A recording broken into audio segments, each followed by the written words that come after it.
예, 그야말로 오늘은 정말 날씨가 너무 좋더라고요.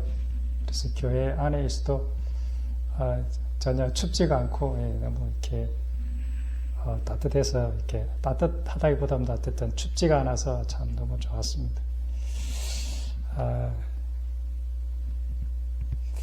제가 저기 이천에서 이제 알바를 하는 데가 이천이거든요.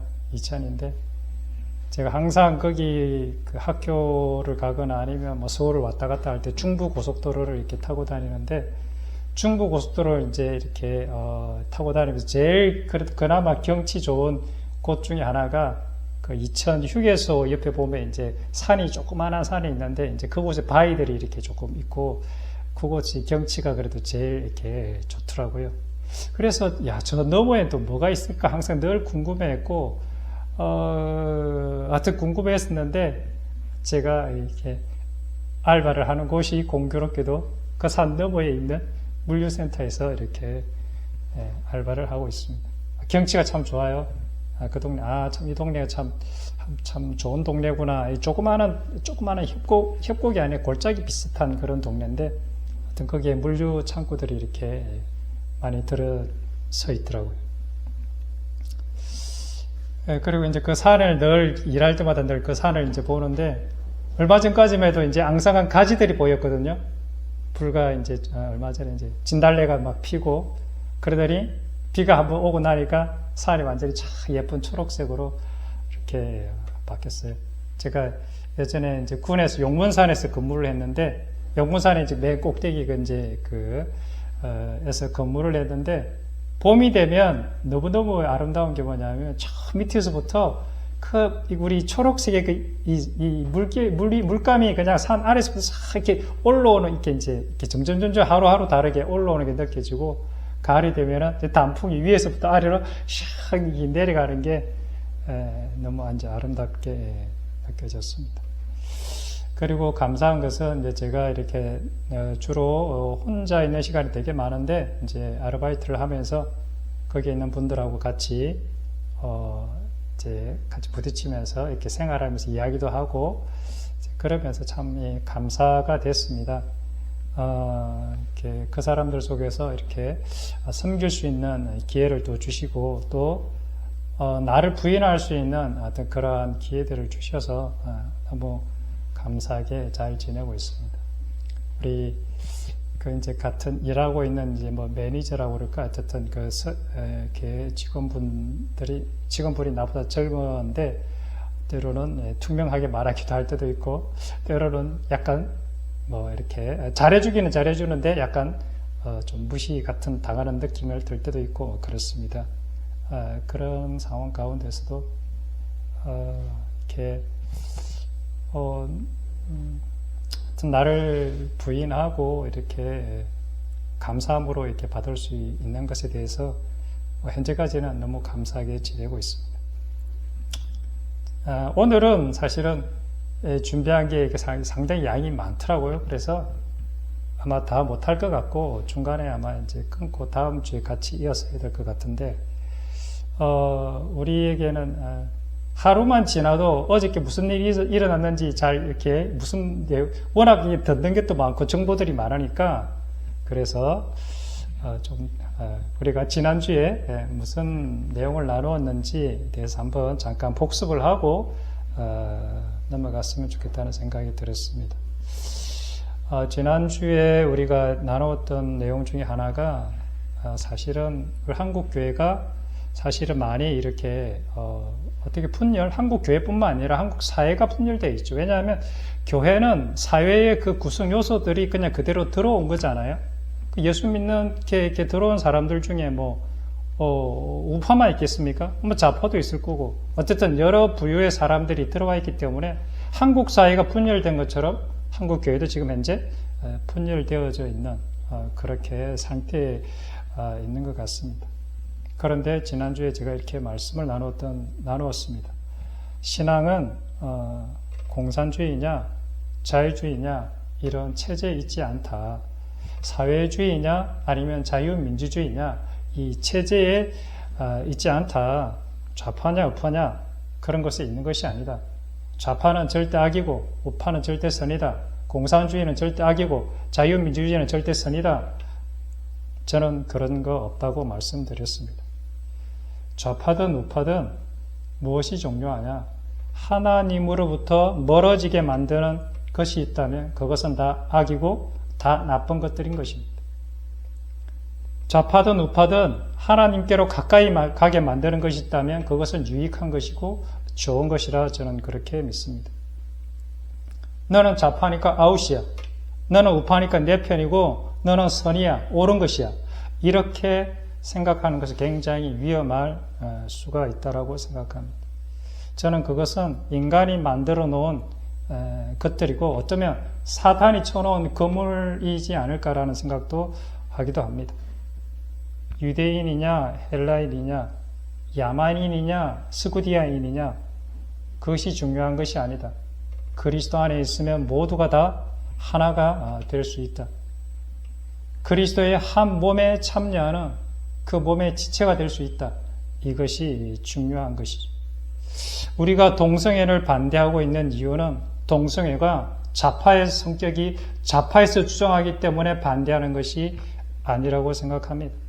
동성애는 하나님이 싫어하는 거고 하나님과 세상을 멀어지게 만들기 때문에 우리는 동성애를 반대하고 있다고 생각합니다. 하나님께서 창조하신 이 땅에 가정을 깨뜨리고 하나님의 창조하신 질서를 파괴하고 있기 때문에 우리는 동성애를 반대하는 것이지 그것이 좌파에서 나왔기 때문에 반대하는 것이라고 생각지는 않습니다. 사실 동성애가 통과된 나라들, 동성 결혼이 합법한 나라들을 한번 보십시오. 제가 잠깐 이렇게 찾아봤는데 동성애가 합법화된 국가들은 대부분의 국가들이 유럽에 속해 있습니다. 소위 말하는 자유민주주의 국가에 속해 있다는 것이죠. 소위 말하는 선진국이라고 우리가 그토록 닮아가고 싶어하고 바라는 그런 선진국들이 동성애를 합법화하고 있고 동성결혼을 합법화하고 있습니다. 네덜란드, 벨기에, 스페인, 노르웨이, 스웨덴, 포르투갈, 아이슬란드, 덴마크, 프랑스, 영국, 룩셈부르크, 아일랜드, 핀란드, 독일, 오스트리아, 몰타, 스위스, 슬로베니아, 에스토니아, 그리스, 리텐슈타인, 안도라. 아메리카에서는 캐나다, 미국, 멕시코, 브라질, 아르헨티나, 우루과이, 콜롬비아, 에콰도르, 칠레, 코스타리카, 쿠바. 아시아에서는 대만과 태국이 동성결혼이 합법화됐더라고요. 오세아니아에서 뉴질랜드, 호주, 아프리카에서는 남아프리카 공화국.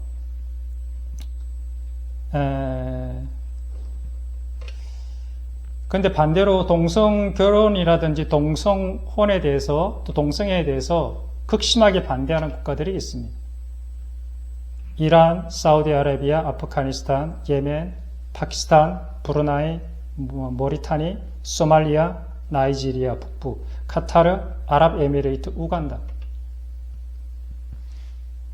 그리고 러시아도 동성 관련된 어떤 정보들이라든지 이런 것들을 배포하거나 이런 것들에 법적으로 처벌을 받습니다. 과연 이렇게 동성애를 반대하는 국가들이 그러면 선한 국가들입니까? 일본은 아직 동성애를 동성결혼을 법적으로는 인정하고 있지 않다고 합니다.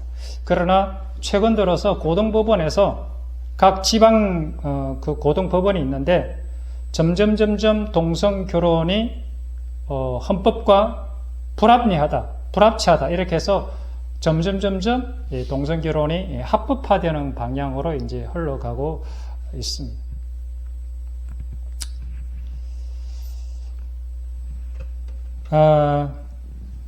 오히려 공산주의가 어쩌면 동성애라든지 동성결혼에 대해서 더 훨씬 부정적으로 보고 있는 것 같고 제3세계나 저개발 국가들도 마찬가지로 이 부분에 대해서 더 부정적으로 보고 있는 것 같습니다. 북한에서는 동성애라는 생각조차 못하지 않겠습니까? 먹고 살기에 바쁘니까. 제가 드리고 싶은 얘기는 신앙은 좌파냐 우파냐, 공산주의냐 민주주의냐, 거기에 달려있지 않다는 것입니다. 성경 속에 예수님의 행적들을 잘 살펴보면, 곰곰이 살펴보면 어쩌면 예수님의 행적 가운데는 우리가 겉으로 그리는 자유민주주의 그 체제보다는 오히려 공산주의 사회에서 살아가는 그 모습, 사회주의 사회에서 살아가는 그 모습들이 어쩌면 더 많이 보여지고 그러한 메시지들이 더 많이 들려지는 것 같습니다. 누가복음 18장에 어떤 부자 관리에 대해서 이렇게 예수님께서는 말씀하고 있지 않습니까? 제가 무엇을 해야 영생을 얻을 수 있습니까? 이렇게 질문을 던졌을 때 예수님께서 네 계명을 아는데 네 계명대로 부모님을 사랑하고 네 이웃을 이제 간음하지 말고 네 이웃을 사랑해라. 그런데 이것은 내가 다 지켰습니다 했을 때 예수님께서 나한테 한 가지 부족한 것이 있는데 너희 재산을 다 팔아서 가난한 자들에게 나눠주고 그리고 와서 나를 따르라. 어쩌면 이 말씀은 자본주의와는 완전히 배치되는 그러한 말씀 아니겠습니까? 그리고 예수님 또 사도 바울도 고린도후서 8장에 이렇게 이야기하고 있습니다. 헌금에 대해서 이야기하면서 이제 너희의 넉넉한 것으로 그들의 부족한 것을 보충한 후에 그들이 넉넉한 것으로 너희의 부족한 것을 보충하여 균등하게 하려 함이라. 기록된 것 같이 많이 거둔 자도 남지 아니하고 적게 거둔 자도 모자라지 아니하였다. 그래서 구약에서 말하고 있는 이 평등사상, 많이 번 자도 남지 않고 적게 번 자도 모자라지 않는 세상, 그런 세상을 사도 바울은 이야기하고 있는 것이 아니겠습니까? 이사야서가 주장하는 그 이상사회, 그런 사회가 어떤 사회냐? 누가 누구를 지배하고 다스리는 세상이 아니라 자유롭지만 평등하고 공평한 나라, 그런 나라를 이사야가 말하고 있지 않습니까? 사실 공산주의가 주장하는 것들 중에도 보면 성경과 비슷한 내용들이 들어있기도 합니다. 사실 다 틀린 것이 아니라 사실은 그 근본되는 뿌리가 사실은 잘못된 거고, 다만 그 부분 가운데 일부가 또 어떻게 보면 성경과도 이렇게 합치되는 부분들이 있기도 합니다. 마찬가지로 자유민주주의, 그 다음에 자본주의 체제가 다 옳으냐? 성경과 비슷한 내용들이 사실 많이 있긴 하지만 결국은 이 모든 것들이 다 인간 중심적인 인본주의적인 그러한 사상, 이상도 이하도 아니다 라는 것이죠. 성경은 결코 이 땅의 체제를 바꾸거나 이 땅에 하나님의 정치 체제를 구현하려고 하지 않는 것 같습니다. 부활하신 후에 예수님께서 이제 막 성천하시기 바로 직전에 예수님께서 아직 정신을 못 차리는 그 제자들을 향해서 이렇게 질문을 하지 않았습니까? 그들이 이렇게 질문을 드렸습니다. 예수님한테. 예수님, 하나님의 나라, 이스라엘 나라를 회복하심이 이때입니까? 그럴 때 예수님께서는 때와 시기는 아버지께서 자기 권한에 두셨으니 너희가 알 바 아니다. 너희는 그것들에 신경 쓸 바가 아니다. 오직 성령이 너희에게 임하시면 너희가 권능을 받고 예루살렘과 온 유대와 사마리아와 땅끝까지 이르러 내 증인이 되리라. 하나님의 관심은 이 땅의 정치체제를 바꾸어서 이 땅에서 우리가 바라는, 인간들이 바라는 그러한 이상사회, 그것을 꿈꾸는 것이 아니라 하나님의 나라, 성령님이 통치하시는 그 나라를 사실은 우리에게 명령하시고 부탁하신 것이죠. 이 땅에 다시 예루살렘 성전을 세우는 것, 그것이 이제는 더 이상 중요한 것이 아니다. 우리의 심령 속에, 우리의 마음 속에 하나님의 나라를 세우는 것, 이것이 진짜 중요한 목적이다. 그것을 위해서 내가 성령을 보낸다. 이렇게 말씀하시는 것입니다. 우리 눈에 보이는 가시적인 하나님의 나라, 내가 원하는 그러한 지도자가 이 땅에 통치한다고 하는 그 생각을 해보십시오. 그 나라가 과연 이상적인 나라가 될 수 있겠습니까? 그런 나라는 이 땅에 결코 이루어지지 않을 것입니다.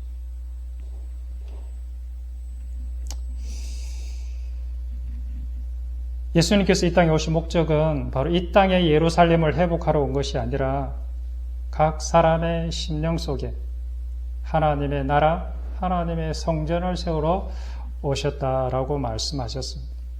그렇게 세워진 각 사람, 그 사람을 통해서 새 하늘과 새 땅을 만들어서 그곳에서 하나님의 진짜 왕국을 건설하겠다. 이것이 성경의 이야기가 아닙니까? 따라서 진짜 중요한 것은 우리가 좌파를 반대해도 좋고 우파 있는 사람을 욕을 해도 좋지만 내가 그리스도 안에서 그렇게 하고 있느냐, 아니면 그리스도와 상관없이 나의 의지로, 나의 의로 그렇게 하고 있느냐, 이것을 심각하게 분별해 보아야 할 것입니다.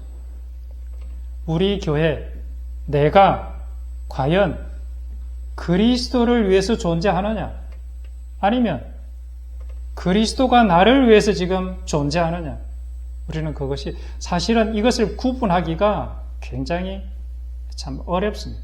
미묘합니다. 우리는 주님을 위해서 한다고 그렇게 살지만 근본적으로 깊이 파고 들어가 보면 그것이 나를 위해서 이렇게 하고 있는 나의 모습들을 많이 발견하게 된다는 것이죠. 그리스도의 영이 내 안에 역사하여 과연 나는 그분의 뜻을 따라 살아가고 있는가? 아니면 나의 그러한 육신의 욕망, 그 신앙적인 야망, 비록 그것이 선하게 보인다 할지라도 그것들이 나를 위해서 쓰여지고 있는가? 이것은 정말로 중요한 본질적인 요소일 것입니다. 진정한 신앙은 이 땅의 체제와 신념과 사상을 뛰어넘는 것이 아니겠습니까? 진정한 신앙은 이 땅의 혈연조차도 사실은 뛰어넘는 것이고, 진정한 신앙은 나의 육신의 생명조차도 사실은 뛰어넘는 것입니다. 진정한 신앙인은 신앙의 자유를 찾아 자유 대한민국으로 그렇게 탈출할 수도 있지만, 또한 진정한 신앙인은 그 어둡고 캄캄한 땅, 소망이 없는 땅에 남아서 비록 내가 정치범 수용소에 들어갈지언정 그곳에서 복음을 전하다가 죽겠다고 그렇게 결단하는 것도 신앙인의 삶인 것입니다. 남한에 있건 북한에 있건 어느 곳에 있든지 상황과 환경에 따라 신앙인의 삶의 정체성은 변하거나 바뀌어지거나 흔들릴 수가 없는 것입니다. 그렇지 않습니까?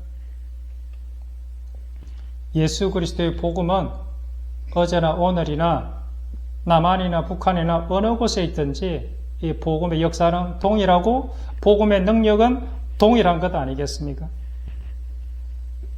중국에 있건 일본에 있건 북한에 있건 남한에 있건 아니면 이슬람 국가에 있건 신앙의 본질은 모두가 똑같기 때문에 그것이 무엇입니까? 그것은 모두가 다 어느 곳에 있건 내 목숨을 걸고 신앙생활을 해야 된다는 것이 동일한 것입니다. 우리가 자유 대한민국에 있으면 신앙생활 하기는 좀 편합니다. 그러나 남한에서 신앙생활 할 때도 우리는 죽음을 각오하고 신앙생활을 해야 할 것입니다. 굶어 죽을 각오를 하고 신앙생활을 해야 된다는 것입니다. 가족과 세상으로부터 버림받아 홀로 고독하게 살아갈 각오를 하고 그렇게 신앙생활을 해야 한다는 것입니다. 북한에서는 맞아 죽을 각오를 하고 신앙생활을 해야 한다는 것입니다. 또한 역시 굶어 죽을 각오를 하고 신앙생활을 해야 한다는 것입니다. 이것은 어느 곳에 있든지 동일한 것입니다. 이번 주 주일날 목사님께서 일본의 그 순교 이렇게 사진을 이렇게 이야기를 말씀하지 않았습니까? 그것이 예나 지금이나 그 기준이 바뀐 적이 있습니까? 예수님께서 우리에게 요구하시는 것은 바로 십자가의 길인 것입니다. 누가복음 14장 26절에 이렇게 말씀드리고 있습니다. 물론 내게 오는 자가 자기 부모와 처자와 형제와 자매와 더욱이 자기 목숨까지 미워하지 아니하면 너희 내 제자가 되지 못하고.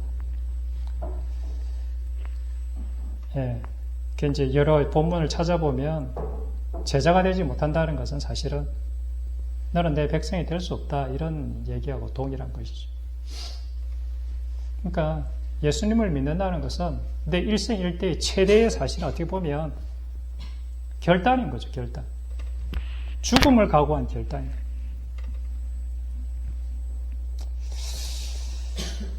목숨까지 버리고 주님을 따라가는 길, 이것이 진짜 신앙인의 길 아니겠습니까?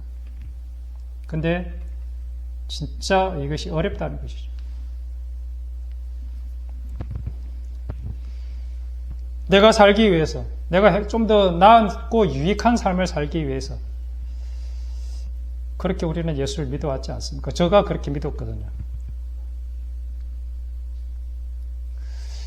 나의 진정한 소원이 내가 사는 것입니까? 아니면 내가 죽는 것입니까? 무엇이 정답입니까?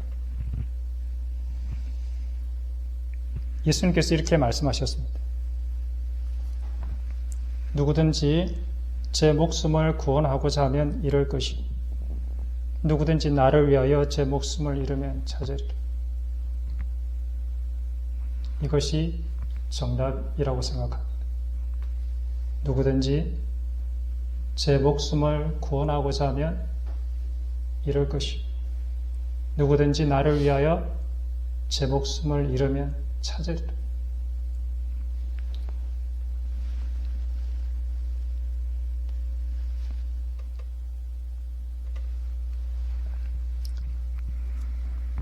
신앙은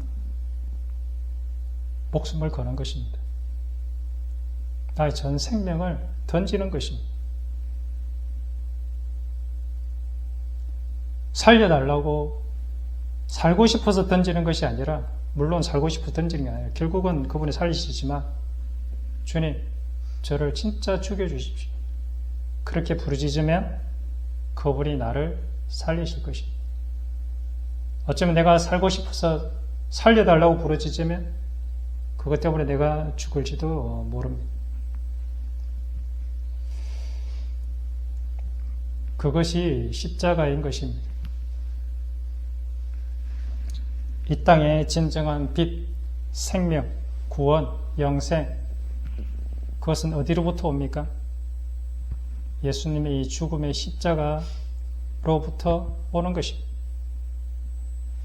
이 자기의 존재론적인 죽음, 나의 모든 것들을 다 내려놓고 그분께 온전히 내 인생 완전히 다 맡겨졌는데 심지어 내 생명까지도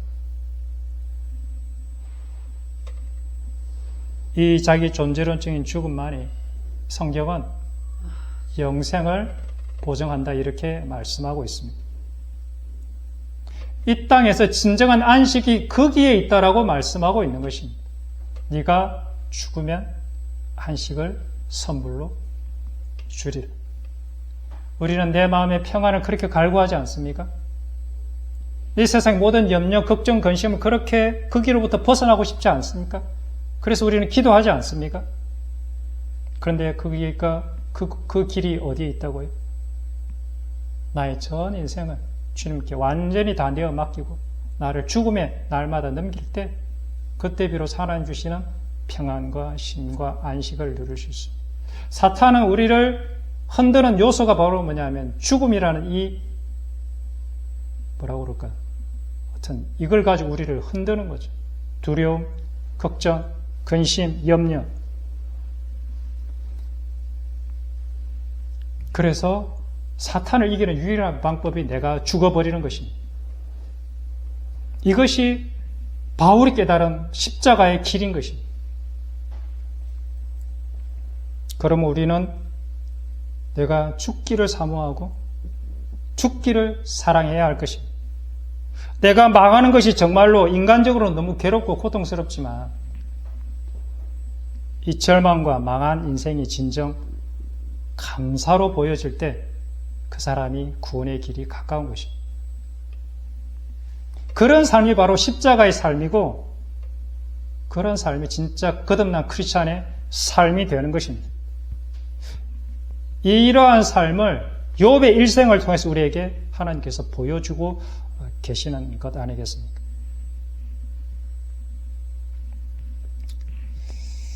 그러니 세상적인 성공과 형통, 번영, 행복, 또 자기 의로움, 자기 존재 증명, 다른 사람 앞에 알려지는 것, 그런 것들이 아무리 신앙이란 이름으로 행하여지는 것이라 할지라도 그것은 진정한 신앙인의 삶과는 완전히 반대되는 삶이다. 저는 그렇게 믿습니다. 우리는 열심히 기도하고 있습니다. 새벽마다 기도하고 있고 또 이렇게 날마다 기도 드리고 있습니다. 그런데 그렇게 우리가 간절하게 부르짖는 우리의 기도 제목이 무엇인지 한번 살펴보았으면 좋겠습니다. 나는 과연 진짜 갈망하고 소원하는 게 뭔가? 그 갈망하고 소원하는 그 내 마음의 간절함, 그것이 나의 주인이라는 뜻입니다.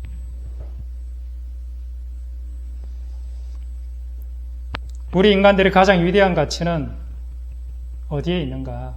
그것은 나를 지으신 그 창조주, 그 주인 앞에 내가 피조물로서, 종으로서, 아무것도 아닌 자로서 엎드릴 때 그때 우리는 가장 가치 있는 존재가 되는 것입니다. 하나님 앞에 그 긍휼이 많으시고 사랑이 풍성하신 그 하나님 앞에 우리는 엎드려서 하나님의 긍휼을 구하고 하나님의 자비를 구하는 그 순간이 우리에게 있어서 가장 아름다운 순간이고 가장 빛나는 순간이 되는 것입니다. 그래서 사도 바울은 이렇게 이야기했죠.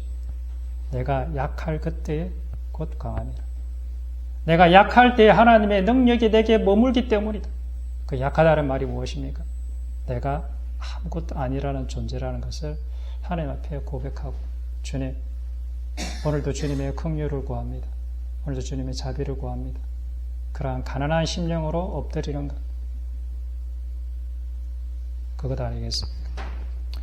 이렇게 살아간다기보다도 이러한 삶의 그 샘플되는 예가 성경에 한 군데에 있습니다. 이러한 샘플이 바로 예수님께 누가복음 오늘 읽었던 18장에 세리의 기도 속에 이러한 신앙인의 자세가 녹아져 있습니다. 누가복음 18장에 보면 세리는 멀리 서서 감히 눈을 들어 하늘을 쳐다보지도 못하고 다만 가슴을 치며 이르되 하나님이여 불쌍히 여기소서 나는 죄인이로소이다 하였느니라. 내가 너희에게 이르노니 이에 저 바리새인이 아니고 이 사람이 의롭다 하심을 받고 그의 집으로 내려갔느니라. 무릇 자기를 높이는 자는 낮아지고 자기를 낮추는 자는 높아지리라. 자기를 높이는 자, 자기를 높이는 자가 누구입니까? 바리새인처럼 내가 의롭다, 내가 옳다 라고 생각하는 자, 나는 저 사람보다 내가 그래도 나은 사람이지, 나는 저 사람보다 그래도 괜찮은 사람이야 라고 생각하는 자, 그런 자는 망할 것이. 그러나 나를 낮추는 자, 내가 아무것도 아니라는 것을 인정하는 자, 하나님의 긍휼을 구할 수밖에 없는 철저한 무능하고 부패한 자라는 것을 아는 자, 그 자에게 결국은 하나님의 의로움이 입혀지게 되고 영원한 생명, 하나님의 나라가 그의 소유가 될 것이다. 이렇게 말씀하고 있습니다.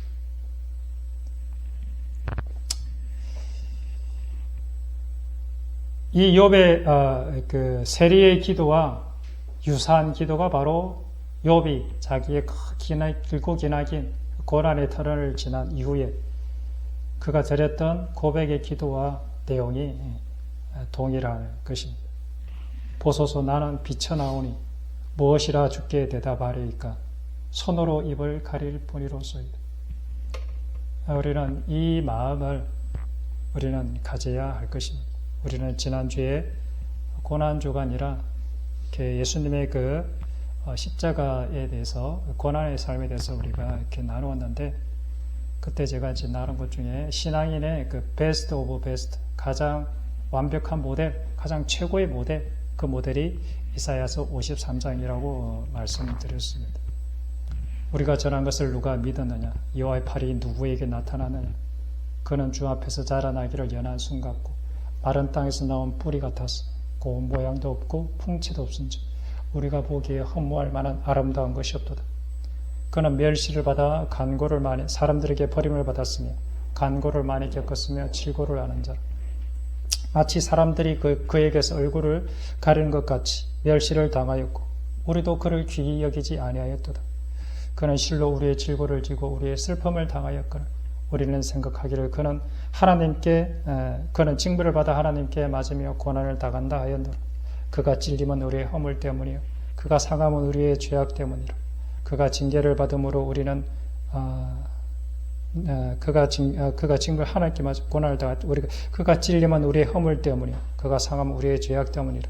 그가 징계를 받음으로 우리는 평안을 누리고 그가 채찍에 맞음으로 우리는 나음을 입었도다.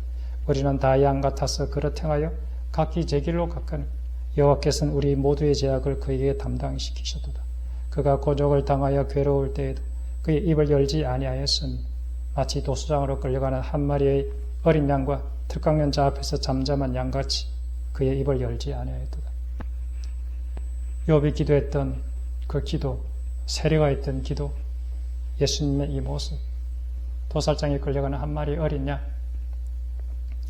곤욕을 당하여 괴로울 때에도 그의 입을 열지 않고 잠잠히 들깎는 자 앞에서 잠잠한 양처럼 그렇게 모든 질고와 그 고통과 그리고 억울함과 그 누병들을 다 짊어지고 말없이 죽어져가는 삶. 고운 모양도 없고 풍치도 없고 우리가 보기에 헛물 만한 아름다운 것이 하나도 없는 삶. 그런데 우리는 반대적인 삶을 우리는 혹시 추구하거나 그러지고 있지 않습니까?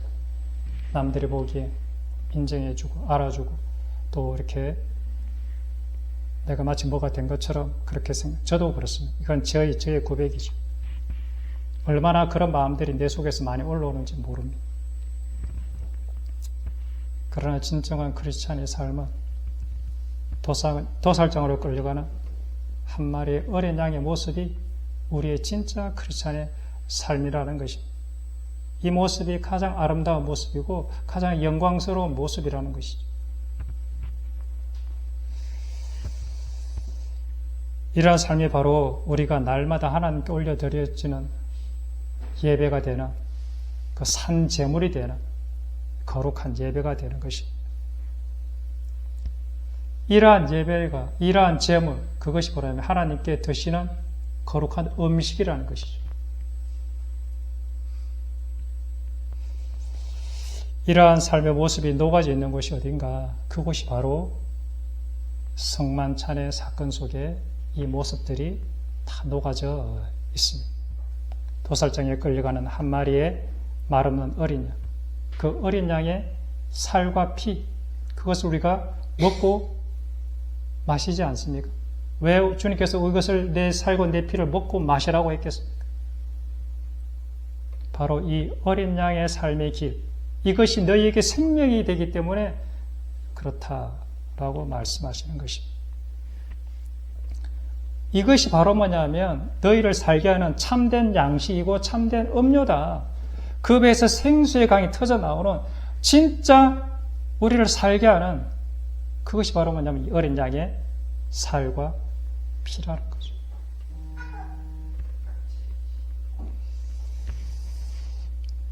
주님의 살과 피를 먹고 마신다는 것이 무엇입니까? 그것은 우리도 동일하게 세상에 나가 예수님처럼 세상 사람들의 죄를 내가 대신 짊어지는 거죠. 그리고 말없이 예수님처럼 죽어감을 통해서 그들이 나의 살과 피를 뜯어먹는 거죠. 그러면 어떤 일이 벌어지느냐? 그들이 나의 살과 피를 뜯어먹을 때 그들도 살아나는 역사가 있어지게 된다. 이것이 하나님의 복음의 역사다. 저는 그렇게 믿습니다.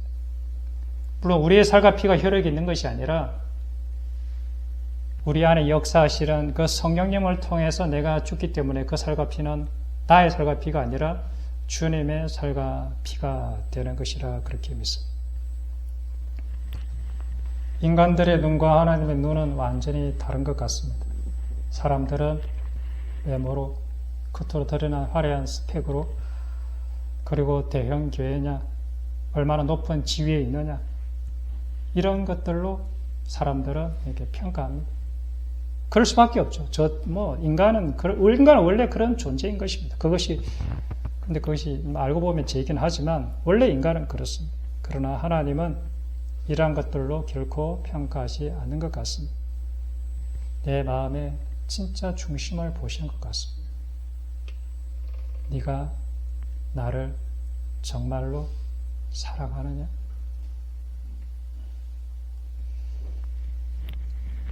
베드로에게 물었던 그 세 번의 질문이 우리에게 던지는 늘 날마다 던지는 질문 아니겠습니까? 어느 날 이 말씀이 제 마음에 와닿아서 저희 아는 분에게 장로님에게 부탁해서 글씨를 써달라고 했습니다. 네가 나를 사랑하느냐? 저는 이 단어 하나가 저는 신학교 졸업 논문이라 이렇게 생각이 들었습니다. 신학교를 졸업하려면 반드시 이 질문에 대한 답을 가지고 나와야 된다 이렇게 생각했습니다. 이것이 없이 신학교를 졸업하면 사건이 될 가능성이 되게 많겠죠.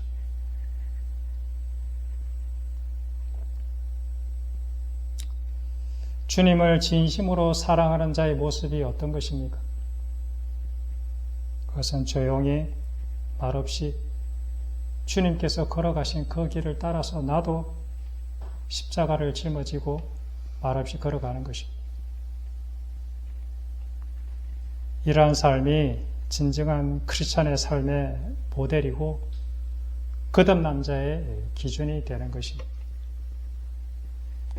우리는 다른 사람들을 이렇게 평가할 만한 그런 위치도 있지 않을 뿐더러 평가할 수도 없습니다. 우리의 눈은 너무나도 제한적이고 모르기 때문에 그래서 우리는 사람을 판단할 수가 없습니다. 그 사람 마음속에 진짜 무엇이 들어있는지 사실은 알 길이 없습니다. 오직 이것을 판단하시는 분은 하나님밖에 없습니다. 다만 나는 내가 나를 판단해야 되는데 무엇을 근거로 판단하느냐? 바로 하나님의 말씀을 근거로. 그냥 목사들이 들려주는 또는 이렇게 세상에서 들려주는 누군가 설교자가 들려주는 그 이야기가 아니라 내가 진짜 말씀과 부딪혀서 나의 상황을 비춰보고 내가 진짜 하나님께서 말씀하시는 그 기준에 맞는 사람인가 아닌가를 늘 점검하시고 그것이 아니라면 얼른 살아있을 때 돌이키셔야 된다 그렇게 생각합니다. 오늘 이 질문을 드리고 마치겠습니다. 사실 이 질문이 이제 오늘 설교의 서두긴 한데 다음 주에 같이 또 이렇게 드릴 거니까 제가 이 질문을 한번 생각해 보시라고 이렇게 드리겠습니다. 나는 도대체 신앙이 무엇이라고 생각합니까? 예수를 믿는다는 게 도대체 무엇이라고 생각합니까?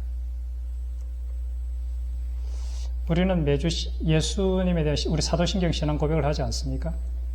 그 신앙 고백과 나의 삶과 무슨 관련이 있습니까?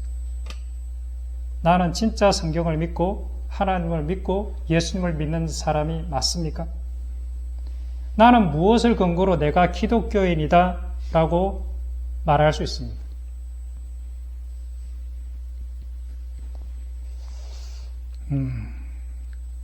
그래서 이 질문은 본인 스스로에게 던진 질문이고 본인 스스로가 답을 찾아야 한다고 생각합니다.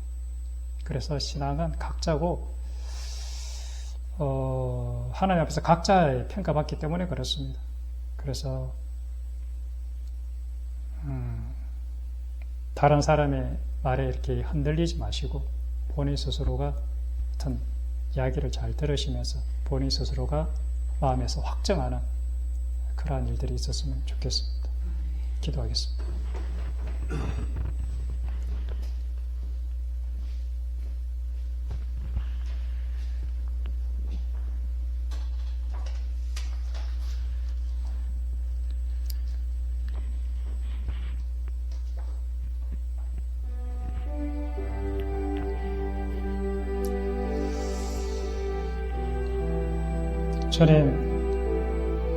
주님께서는 이 땅에 오셔서 너 가장 아름다운 삶이 뭔지 아니? 가장 멋지고 가장 귀한 삶이 뭔지 아니? 그것을 보여주시러 오셨다고 저는 생각합니다. 예수님께서 잡히시는 그날 밤에 허리에 수건을 두르시고 제자들의 발을 일일이 닦아주시면서 너희도 나처럼 그러한 삶을 살라고 내가 너희에게 본을 보였다라고 말씀하셨습니다.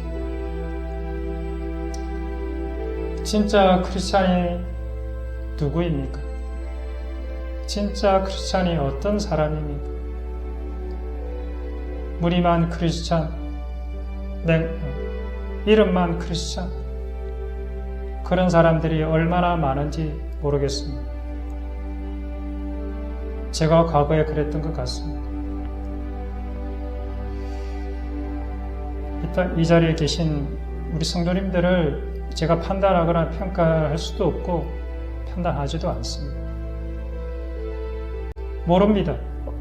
이 자리에 계신 우리 성도님들이 어떠한 상태인지 저는 결코 알 수 없습니다. 그러나 이 말씀에 각자 자신을 비춰보고 되돌아봤으면 좋겠습니다.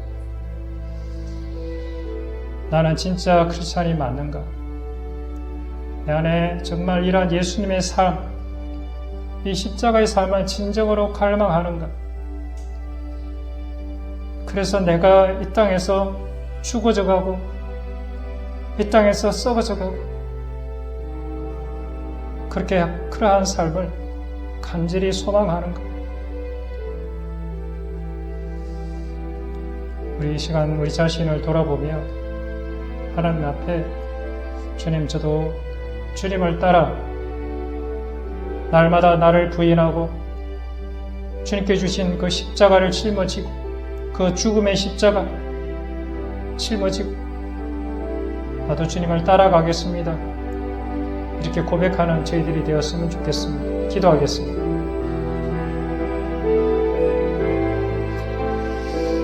아버지 하나님,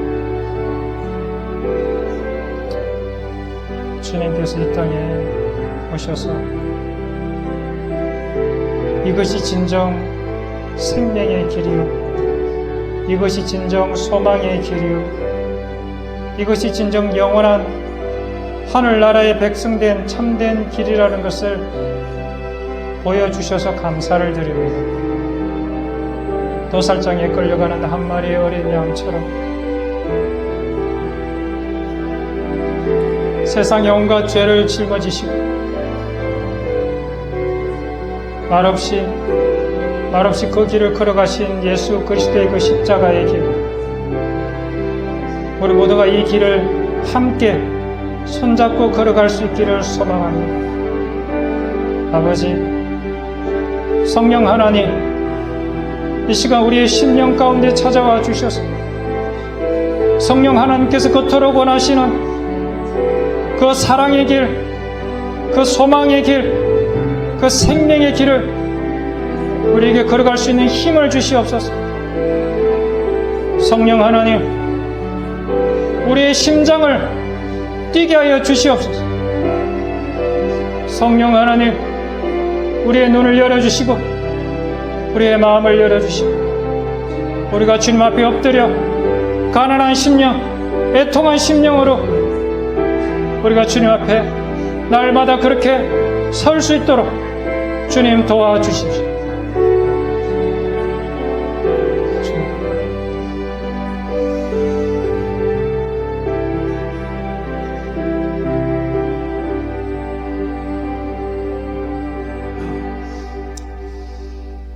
정말 보잘것없고 고운 모양도 없고 풍채도 없고 우리가 보기에 허무할 만한 아름다운 것이 하나도 없다. 예수님의 그 모습, 하나님, 그 모습을 우리가 갈망합니다. 세상 사람들 보기에 정말 보잘것없어 보이고 정말 마른 땅에서 나온 뿌리처럼 배싹 마르고 그러한 존재일지라도 주님을 사랑하는 마음, 내 안에 하나님을 사모하는 그 마음은 차고 넘치기를 소망합니다. 하나님, 성령 하나님 하늘의 문을 가르시고 우리의 심령 가장 깊은 곳에 오셔서 우리를 하나님의 사랑, 거룩한 백성, 하나님을 닮은 백성, 하나님의 사랑으로 가득한 백성, 그런 백성 되게 하여 주시옵소서. 그래서 우리 먼저 가정에서 정말 내가 하나님의 자녀고 하나님의 백성이라는 것이 가족들, 형제 자매들, 그를 통해 입을 통해서 증명되어지는 그러한 역사가 있게 하여 주시옵소서. 하늘에 계신 우리 아버지, 아버지 이름이 거룩히 여김을 받으시오. 아버지의 나라가 임하시오며 뜻이 하늘에서 이루어진 것 같이 땅에서도 이루어지게 하소서. 오늘 우리에게 일용할 양식을 주시고 우리가 우리에게 잘못한 사람을 용서하여 준 것 같이 우리 죄를 용서하여 주시고 우리를 시험에 빠지지 않게 하시고 악에서 구하소서. 나라와 권능과 영광이 영원히 아버지의 것입니다. 아멘. 감사합니다.